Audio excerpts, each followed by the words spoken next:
Good morning to everybody, and I am going to talk about is the Centre for Educational Research and Innovation. That's the part that I work in within the Education and Skills Directorate at the OECD. We're a big operation, we have policy, data, and I'm in the research and innovation, future thinking. And I have worked in all of them, I must say. This presentation, I want to tell you a little bit about what we know, the OECD knowledge base on this, which primarily comes from what we learn from you. We work with countries and we document what's going on in different countries at different times, and that's been built up over the years. We also, of course, have first-hand data collection and teachers. This is the teaching and learning and teaching leaders in international survey, TALIS. I'm going to tell you a bit about the research that we're doing in this project that I'm leading, and two tools we've developed to help have, we hope, constructive dialogues anchored in research, but ideas to push us forward for the future. So here we go. Main concerns, if we ask around our countries, we're hearing about we need to attract teachers. Attracting teachers into people into the teaching profession is a real big challenge. Maintaining adequate supply, the idea is that lower performing or achieving young people are attracted to teaching, fewer male candidates, image and status of teaching concerns, that teachers are not distributed equally across different schools. Is this sounding familiar? Developing teachers. Then we looked at how sometimes it's quite a fragmented system between teacher education, professional development opportunities, and what the school actually needs, school development goals, and a lack of systemic induction programs for new teachers. Retaining teachers, high level of teacher attrition, especially in the first few years we see in many of the countries we work with, and especially among these newer, younger, often younger teachers, sometimes second career teachers. Stress and poor working environments, which are having a negative impact on job satisfaction, and limited means to recognise and reward teachers' work. So if you listen to me talking like that, it doesn't sound like a very attractive profession, does it? I think we're part of the problem. And here's a big thing. This was from 2002 to 2004, OECD reviews on teacher policy. And we ask countries now, these are the things that have still come up. That was before we had first-hand data collection from our TALIS survey. So we now know a lot more about the teachers, what they're actually telling us about a lot of these issues. And indeed, we've continued to collect some aspects, students' perceptions of their teaching, and school leaders' reports on to what extent their instruction is hindered by lack of qualified teachers, etc. We've been continually collecting that over the years in PISA, and PISA 2022 shows again school principals were very much reporting challenges about availability of staff and quality of staff. So what we're doing is saying we're still talking about all of this, we haven't moved this along.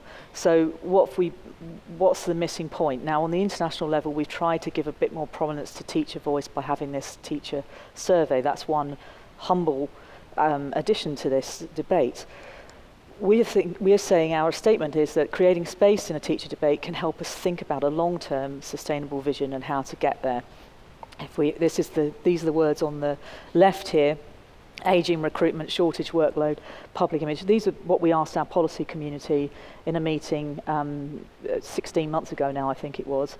What do you talk about in teacher policy? These are all the things that were being raised. If we said to them then, let's create space to think collectively, let's anticipate the future, and let's focus on next practice, what we could be doing, what we know already, pockets of innovation within a system, what can we learn? And what can we do more of if we know it's working well?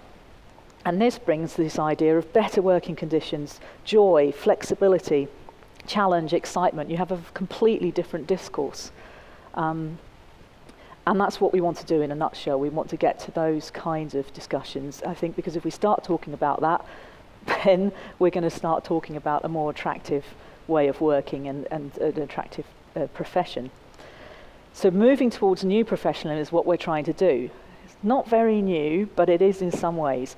Connective professionalism, working together when it's meaningful and useful to our core needs. So teaching can lead the way, we argue. We know from this TALIS teacher survey that there's a lot of collaboration going on. And we know that there's a variety of ways that teachers collaborate. Fewer teachers are reporting this deeper level of collaboration like team teaching, but we know that those who are, across countries, this is reported with enjoying their job more, greater job satisfaction. We also know the complexity of the modern world ever more so. I was talking about this already, complexity 7 years back, but other problems can't be solved alone. So we need to connect up. Other professionals can bring in knowledge and expertise to benefit teaching and learning, and good interprofessional collaboration doesn't happen automatically. It's something we need to learn how to do well. A third core point is that there's a rich and diverse workforce now, and how can we make that even more so as we go forward? So which connections are required when for teachers, and what are the different motivations and aspirations and professional development needs at different stages of a teaching career. So teachers, it's no such thing as a teacher. There are so many different roles and professional motivations. So professionalism, if we look outside of education, it's not static. On the left, we're seeing, a definition from 1915, and we see the importance of individual responsibility as scientific evidence base, self-organization and altruism. And from this, we can see lessons from how we can reinforce teacher professionalism by specialization and career progression opportunities, rewards and challenges, from autonomy and different aspects of what teachers can do and influence in their work, and the status, which comes through very, very consistently. Now, we do know from the TALIS survey there are great concerns reported by teachers themselves about the status of the profession. If we look over here, these are more modern concepts of professionalism, that it's much more reciprocal relationship. It's not the doctor on his or her own in an office.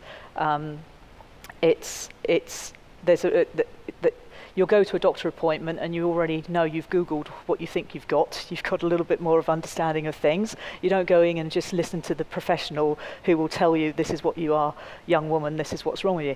You've got some ideas, it's a discussion, it's a dialogue. Obviously, the professional knowledge is fundamental, but you have yourself some ideas. So there's this idea of a reciprocal relationship, and recognition and trust is so important to this, the trust for the professional, and the idea of it's not playing out the same everywhere. There's contextual influence, which is very important. So this brings us to the idea of connective professionalism.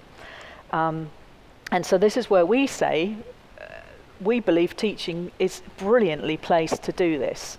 We can lead the innovation of professionalism itself by mobilizing these collaborative structures, investing more in continuous professional learning. Why did I want to go into education to become a teacher? Learning is my business. Learning is my passion. So we believe that this is something that's extremely important, and teachers are doing, and it's very well placed to continue doing. And engagement with research, and many of our countries are putting a lot of effort now, more than ever, into trying to strengthen the research bases, accessibility of research findings, and actually involving teachers in research efforts. So there's much more prominence in these aspects now. Collaborative practice appears attractive. This famous TALIS, this is the 2018 survey. We're eager, 2024 is the testing year. We're eager to have the results of next year, early next year. But at the moment, I'm still talking about 2018. But here it's about conditions of reported by teachers and how they're working in a collaborative way. And this is just showing you some regressions from the OECD on average. Collaborative school culture is very much associated with job satisfaction. I've got here for OECD average, and Portugal is the second column. The numbers don't matter, it's showing you that it stands. that the relationship stands, and it's also stands in various different cultural contexts, such as here we've got Chile and we've got Korea. This stands across all different countries we've gone into the data and looked into. And in factors associated with this deeper professional collaboration, it's less stressful. Stress is lower when there's this collaborative school culture, as reported by teachers, these associations. So these are things we feel are worth looking into. I think these are important findings. There's something in this that we could be doing more of, especially when you see that on average across countries, team teaching in the same class, collaborative professional learning, joint activities, and observing colleagues' classes. It's a minority of teachers in all systems that are reporting this. In some countries it's much higher, depending, it's not across the board as well. It can be one of the four where it's high in one country and in the other. But you get the idea that a lot of the variation in this as well is not between schools, it's within schools. So there's a lot that could be done in building a school culture to support these collaborative practices. You could all look into these data and find so many more rich things. But these, when they stand out so much across internationally, I feel that these are important aspects that we need to look into. So then we have this idea of professionalism and professional identity and the importance of this. Now, on the right here, you can see we've looked at nurturing individual teacher professional identity, then looking at ways to strengthen collective professional identity. Research is really rather weak on those areas. But we argue that that's a very strong, has very strong potential in achieving the alignment of policy change and ideas with teacher professionalism. So in short, it's a way of how to be, how to act, and how to understand my role as a teacher and where I sit in society. So it can be, these are a taster for what we're doing, the ambitions, it's the future, what would we like more of? So what if teacher professional identity could support professional learning that's led by teachers, it's collaborative, and it comes directly from the needs of the school and the children in the school. And what if it enhanced collective work towards shared goals? So this comes into this alignment. And professional collaboration with partners outside is a reality. This book already was published 3 years ago. We've got the new one coming out tomorrow, which is why I might look a bit frazzled, because I've been doing all the preparations for that in the margin. But this already showed us the different kinds of collaborations that are out there for schools, for parents and families, of course, as core business of educators, but joining up with mental health professionals, guidance counsellors, dentists, community institutions, fitness programmers. We've also got educational technological experts in that, and school student organisations in the new collection of data. But anyway, it's a working reality. But when you look at the research on how to collaborate with people from different sectors, from different businesses, it's quite depressing. It's hard work, and it's going to quite often not work. There may be quite a high level of failure in this. So we've pulled through the different principles, and we've established these guiding principles that collaboration needs to be continuously warranted. It needs to be meaningful. It needs to have purpose for what I'm doing in my core work. So as a teacher, what's useful for me in my professional role with what my children in my care need. Teachers and others need to be involved in planning and developing the efforts. It doesn't happen to them. And I want to just clarify the underline point 5, that good interprofessional and cross-sector collaboration needs to be learnt. So there's this idea of the education arm as well, teacher education, initial education, and continuous professional development. To what extent is this paying attention to collegial joint responsibilities and collective work and learning? So in our research, we're working specifically in depth with 3 systems at the moment, and that's Flanders in Belgium, Wales in the United Kingdom, and Austria. And at the core of this, we offer them this framework, and we say, what's important to you? What do you want? What are the research questions you want to pursue in your country? So the core of being a teacher has been chosen by two, or defined by two. It was chosen by one when they saw what the other one had chosen. And so this comes into the idea of how we're supporting teachers' work and well-being. And there are specific questions, how they've been formulated here in different countries. Another cornerstone is evolving and diversifying professional roles. And then a connection between these 2 points is how could career development perspective for all staff in schools contribute to a vibrant and thriving workforce? So the well-being of the teaching profession being absolutely linked to having different roles and challenges and possible ways of working. This was core to two of the studies. How do we develop teacher professional identity in a more collaborative profession? So this comes into the cornerstone of developing teacher professional identity and developing connective professionalism. So just to give you an idea of how countries are formulating specific research questions in their systems. So we provide a framework. We want to have, the idea is to bring, there are 3 stages. There's setting the research questions and developing the tools to contextualize for the use in a particular country. There's an early data collection after a research seminar with national researchers, so that we actually adapt and contextualize the schools properly, and then we ask for perspectives from a range of stakeholders and what they think is important for the future of teaching.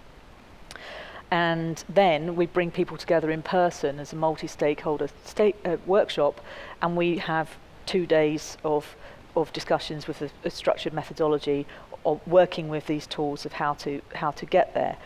And one of the tools is this ambition loops framework, which you can see here. And behind each of these each of these things has different statements of ambition, and these are all anchored in research. So there's an evidence base under each of these points. So it's an easier way for people to access research.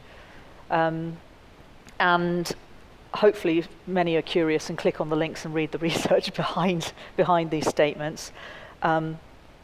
So the idea is that teachers are at the core. The school community is the core surrounds around the closest relationships and connections.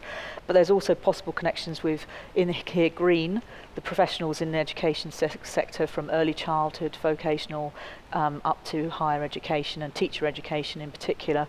And then professionals outside of education, health and resilience, sustainability, culture, ed tech, and various others. So for each of these areas, we would establish a set of what if. We can dream, what if we were to do this? So what if we redefine the roles of teachers and learners? This is a report coming out tomorrow, is about the importance of child empowerment, a child's rights to participate more. How is that changing the role of teaching? And how are teachers ready to actually enable this? What if a healthy work environment was a priority for supporting teacher well-being? I'll go into that. And what if we start thinking about diversifying career options for teachers?